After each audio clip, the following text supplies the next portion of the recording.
नमस्कार। आज की अंतर्जालीय कक्षा में आप सभी का हार्दिक स्वागत है।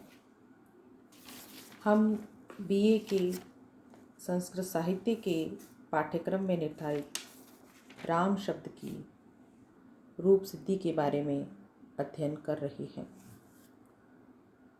पूर्व के वीडियोस में हमने राम शब्द के प्रथमा विभक्ति के, एक वचन के, द्विवचन के और बहुवचन के रूपों की सिद्धि के बारे में पढ़ा था।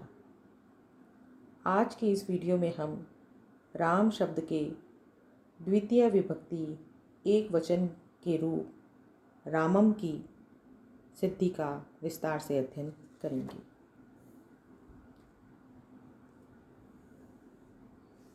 रामम की सिद्धि के लिए हमें अमी पूर्व सूत्र को जानना होगा। इस सूत्र की वृत्ति में कहा गया है अको मियची पूर्व रूपम एकादेश, अर्थात अक से परे अम का अच हो तो पूर्व रूप हो। कहने का तात्पर्य यह है कि यदि अक प्रत्याहार में परिगणित अ, ई, उ, री और री वर्ण से परे अम प्रत्याहार का कोई अच हो यानी कि कोई स्वर हो तो पूर्व पर के स्थान पर पूर्व रूप एकादेश होता है। अब हम रामम की सिद्धि को विस्तार से देखेंगे।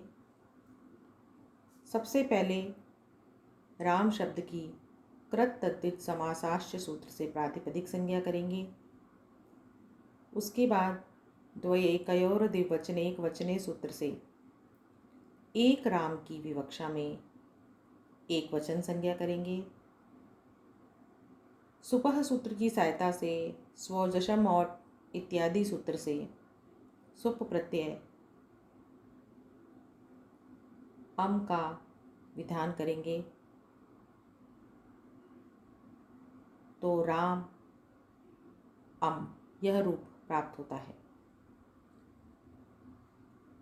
राम अम इस दशा में तीन सूत्रों का प्रयोग हम कर सकते हैं। सबसे पहले तो अकह सवर्ण दीर्घ सूत्र से यहाँ पर हम दीर्घ संधि का विधान कर सकते हैं। उसके बाद अतो गुणे सूत्र से यहाँ पर हम पर रूप भी कर सकते हैं और प्रथमयोः पूर्व सवर्ण सूत्र से हम यहाँ पर पूर्व सवर्ण दीर्घादेश भी कर सकते हैं। परंतु इन तीनों सूत्रों को ही अमी पूर्व सूत्र बाध करता है, क्योंकि यहाँ पर अक प्रत्याहार का आकार पूर्व में है और उसके परे अम प्रत्याहार का अच आकार है। तो अमी पूर्व सूत्र से इस दशा में पूर्व रूप एकादेश होगा। तो पूर्व रूप एकादेश करने पर रामम रूप प्राप्त होगा।